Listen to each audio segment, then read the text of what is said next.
तालुक्याची संस्कृती आहे नारीचा सन्मान करणे आणि ही संस्कृती पुढे घेऊन जात असताना आजचा हा कार्यक्रम आयोजित केलेला आहे।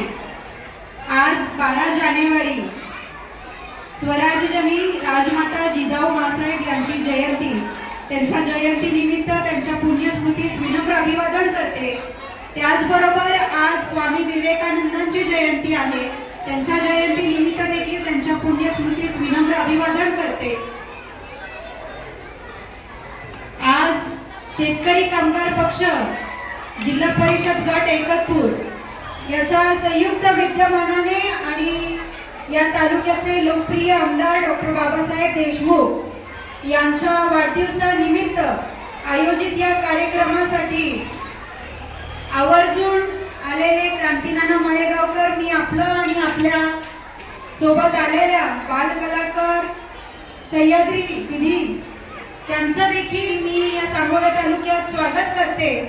खरं तर आपण जेव्हा जेव्हा इथे येता आमच्या महिलांमध्ये नवीन उत्साह संचारतो आणि घरी गेल्यानंतर दुसऱ्या दिवशी एक वेगळीच गृहिणी या ठिकाणी आम्हाला पाहायला मिळते। त्याबद्दल आपलं मनपूर्वक आभार या ठिकाणी मानते। इथे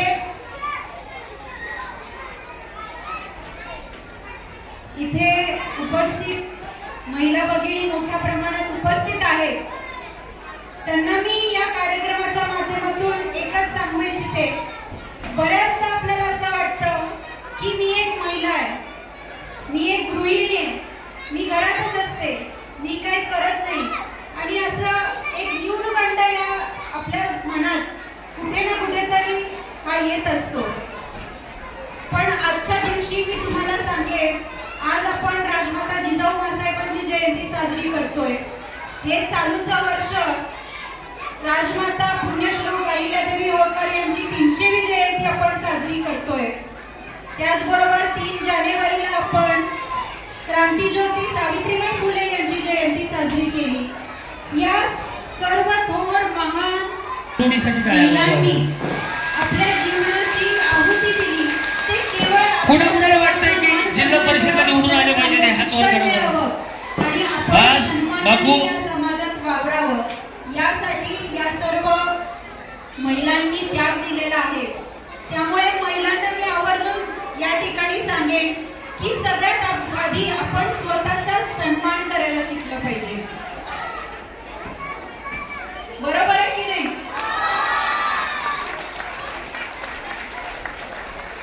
महिला म्हणून जन्माला येणं हे खूप मोठं भाग्याचं आहे, पण महिला म्हणून जीवन व्यतीत करत असताना अनेक जबाबदाऱ्या आपल्यावरती येत असतात।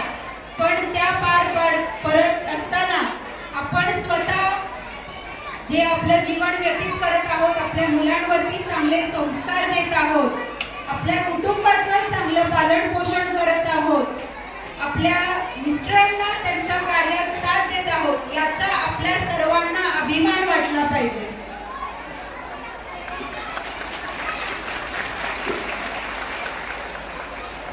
मी माझं स्वतःचं उदाहरण या ठिकाणी सांगेन। माझं MD शिक्षण चालू असताना माझं लग्न झालं। शिक्षण पूर्ण झाल्यानंतर बाबासाहेबांनी मला पहिला प्रश्न विचारला की आता पुढे काय?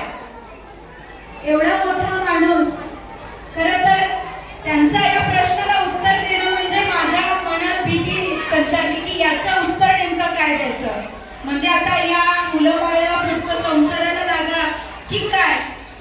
पण त्याचा तो प्रश्न विचारण्यामागचा हेतू हा होता की तुम्ही हे शिक्षण घेतलेलं आहे, पण अजून तुम्ही शिक्षण घ्या आणि या समाजासाठी, या गोरगरीब लोकांसाठी आपण आपली सेवा द्या। ही भावना आबासाहेबांनी आमच्यात रुजवलेली आहे आणि तीच भावना आमदार साहेब पुढे घेऊन जात असताना आज ते हृदयरोग तज्ञ जरी असले तरी पण ज्या 3-3, 4-4 पिढ्यांनी आमच्या कुटुंबावरती प्रेम केलेलं आहे, त्या कुटुंबासाठी आणि या शेतकरी कामगार पक्षासाठी त्यांनी आपलं करिअर बाजूला ठेवून या समाज सेवेचा व्रत हाती घेतलेला आहे आणि ते करत असताना तुम्ही सर्वांनी आम्हाला साथ दिली, त्याबद्दल खरं तर तुमचं मनापासून आभार मानते। मी खरं तर सिंधुताईंचं आणि मोहन बापूंचं खूप खूप अभिनंदन करेन की अतिशय चांगल्या प्रकारचा कार्यक्रम आपण या ठिकाणी आयोजित केलेला आहे. अंधर कुटुंब कायमच समाजसेवेत अग्रेसर असणारं कुटुंब आहे. मला आठवतं 3 वर्षापूर्वी याच तारखेला 12 जानेवारीलाच वाकी याच गावात एक आगळा वेगळा उपक्रम या ग्रामपंचायतीने घेतला होता. तो म्हणजे विधवा महिलांचा सन्मान करून त्यांना मंगळसूत्र अर्पण करून त्यांना हळदी कुंकवाचा कार्यक्रम या ठिकाणी घेतला होता. असं आणि त्यावेळी मला वाटतं सरपंच देखील अंधर कुटुंबातलेच होते. तर असं हे अंधर कुटुंब आहे आणि कायम समाजासाठी सर्व जातीच्या लोकांना एकत्र घेऊन जाणारा हा पक्ष आहे, हे कुटुंब आहे. आणि या कुटुंबाच्या पाठीशी आपण सर्वजण खंबीरपणे उभे राहाल यात काही शंका नाही बापू, कारण इथे उपस्थित असणाऱ्या महिलांच्या चेहऱ्यावरचा जो आनंद आहे त्याच्यावरून निश्चितपणे खात्री आहे की आपण आगामी येणाऱ्या जिल्हा परिषद निवडणुकीत शेतकरी कामगार पक्षाच्या उमेदवार आणि शेतकरी कामगार पक्षाच्या पाठीशी ठामपणे उभे राहाल याची खात्री या ठिकाणी वाटते. याचं कारण आहे की शेतकरी कामगार पक्ष हा कायम दीनदलित गोरगरीब कष्टकरी लोकांचं नेतृत्व करणारा पक्ष आहे. आबासाहेब असताना त्यांच्यासोबत काम करणाऱ्या ज्या महिला पदाधिकारी आहेत त्यांच्यासोबत जेव्हा माझी चर्चा होते तेव्हा त्यांच्याकडून देखील बोललं जातं की आबासाहेब असताना आम्हाला आमच्या मनात कुठलीही भीती नव्हती.